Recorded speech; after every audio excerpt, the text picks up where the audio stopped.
Hey guys, thank you for the three subscribers that I have. I never thought I'd ever get that. Um, Also, to those who watch my videos either on autoplay or you get drunk and it just shows up, thank you very much for that as well. Um, when it comes down to it, there is some interesting things that have been going on in my province of Alberta, in the country of Canada, for those who don't know. However, it's also led to some interesting thoughts on my end, mainly because of the context, and the issues that have been going on. Whether people know or not, there has been a separatist movement in Alberta for a long time. It I can even remember it back in the 90s, and I'm older than that. Every couple of decades or so, the federal government basically decides it wants nothing to do with us. And frankly, it has always been that way.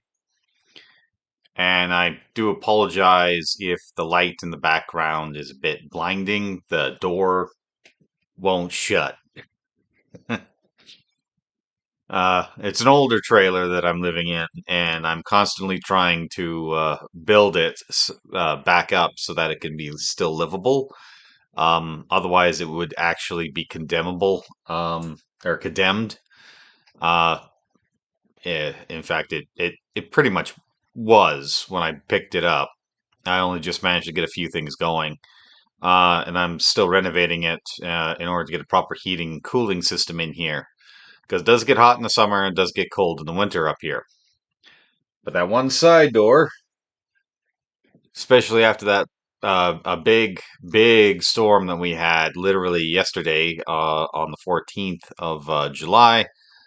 Yeah, it damaged the door with the hail and so bad, and the strong winds that now it's warped, and I'm having a hard time keeping it shut. So I do apologize for that.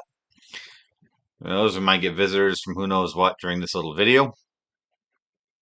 But anyway, like I said, we've had a separatist movement in this province for quite some time. They've never been as successful or popular as they are now. And there are two reasons that I am aware of, and possibly a third one if we go into different mentalities. Uh, but basically, it comes down to there are three different voices within that movement, and they're not all united. And this, of course, creates problems, as it always has. The largest group of what you would call separatists are not actually separatists. They're basically trying to convince people that provincial independence within the Constitution is something we must actually do simply because Ottawa has obviously abandoned us, is their argument. I don't think that's entirely true, but it's also not entirely false either.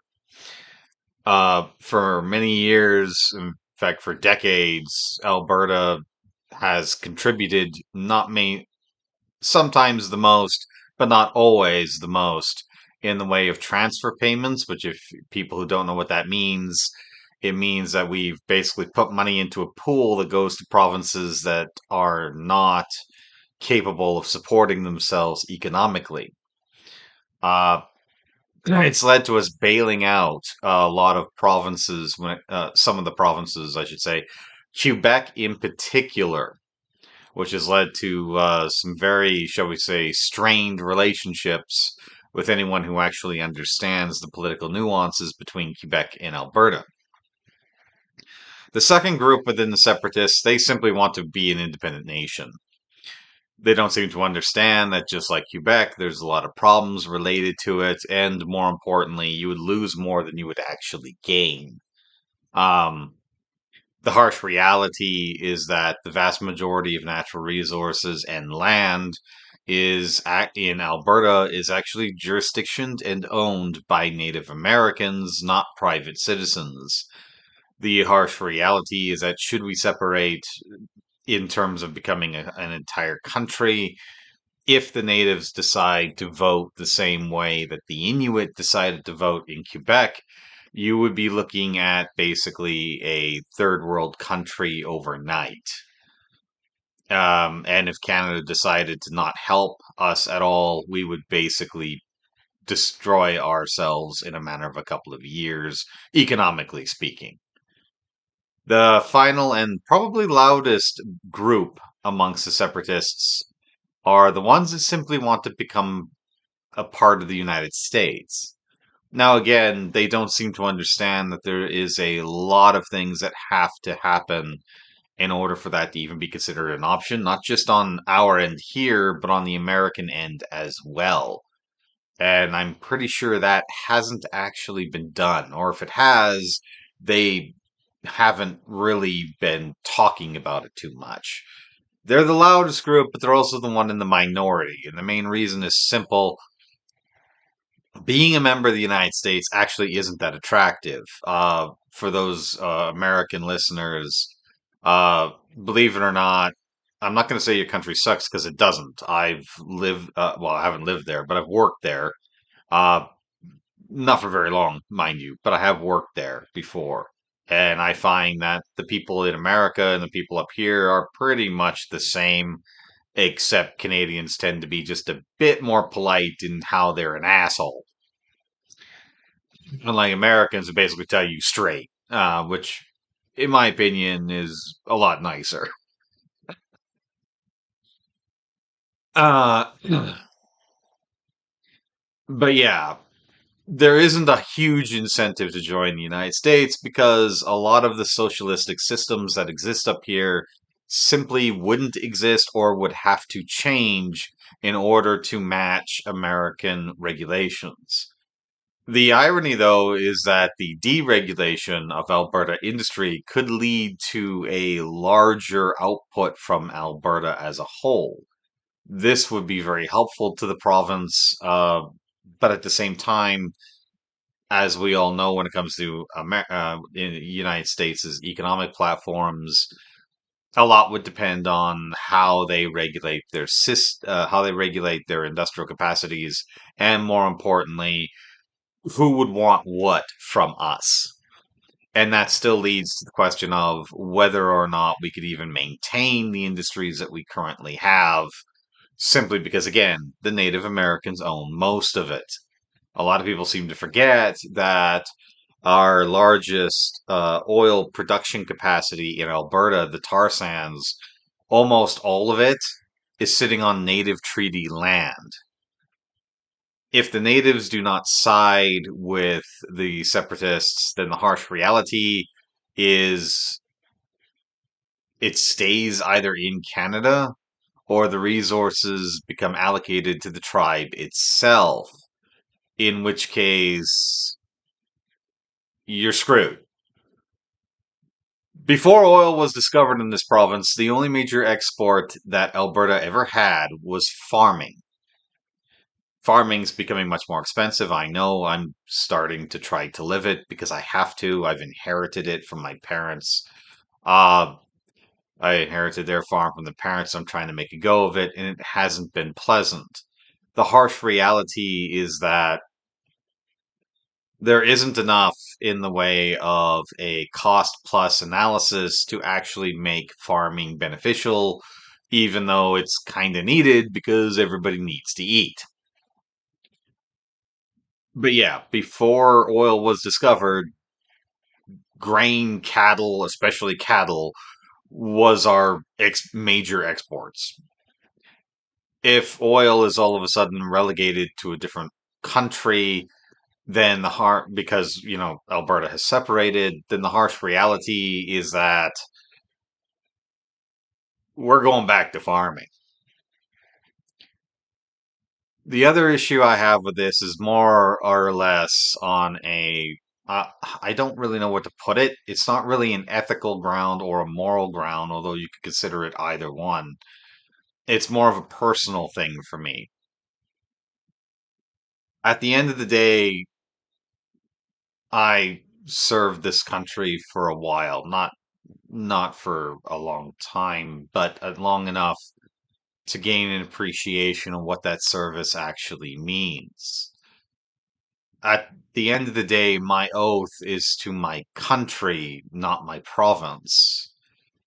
If my province becomes independent, the oath doesn't go away for me. It might for some people, but it doesn't. Sorry about that, mosquitoes. But it doesn't for me.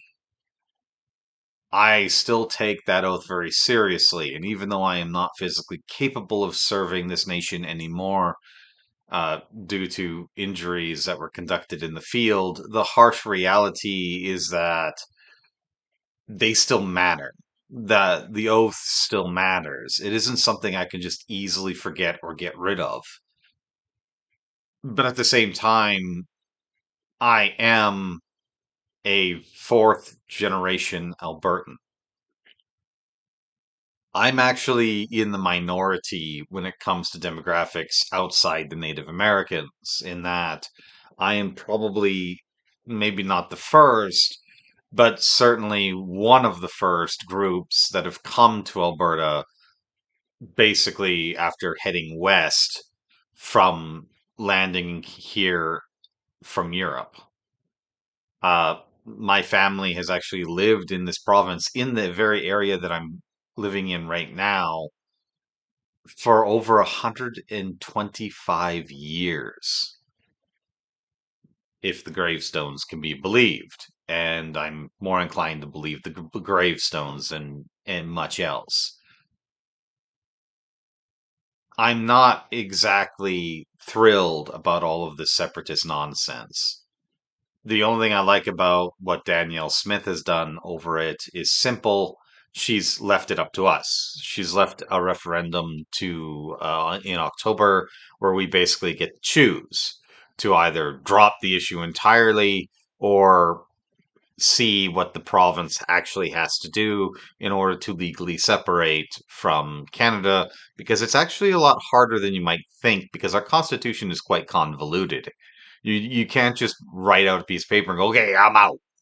There's a lot more that has to be done. The only other thing that comes up in my mind is the nuclear question. Nuclear energy isn't anything new, and I'm not about to go into the history because there's people who know that a hell of a lot more and better than more detail than I do.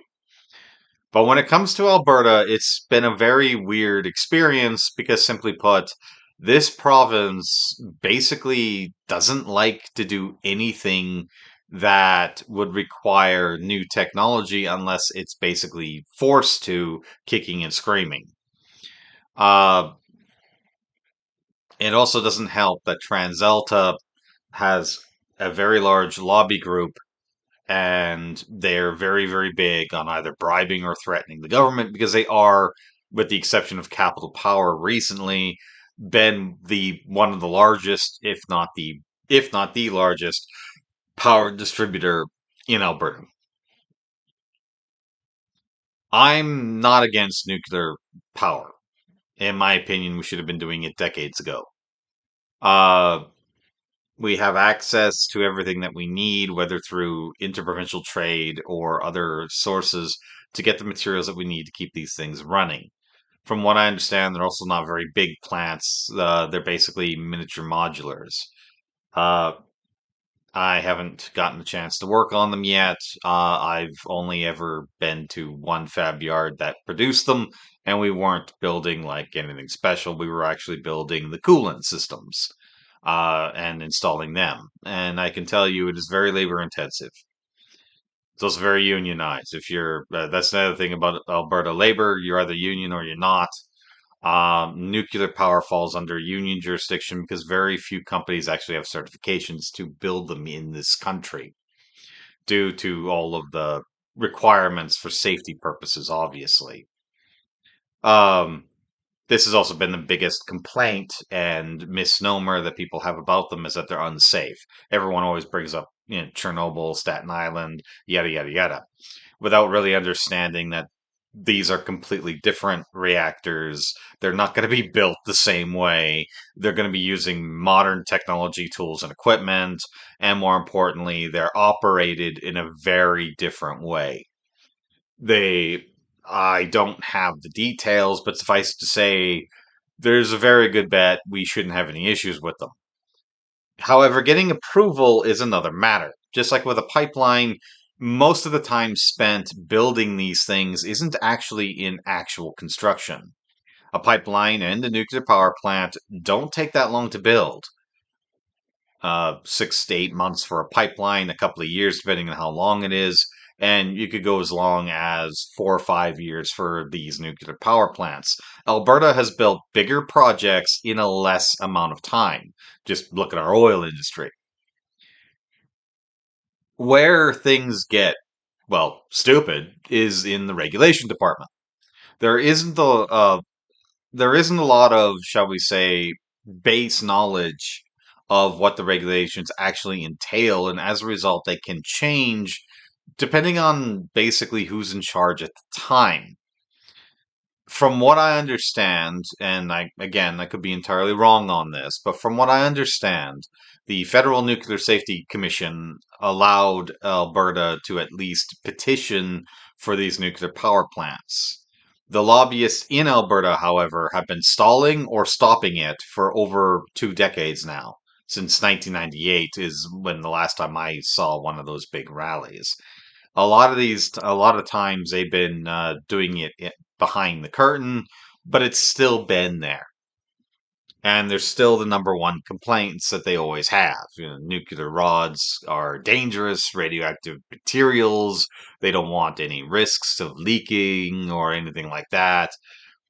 Basically, it's the same argument that people have for pipelines, is the same argument they have for nuclear power plants, without understanding that the train system isn't much better when it comes to shipping oil, and when it comes to power, we're kind of running out of things to actually use.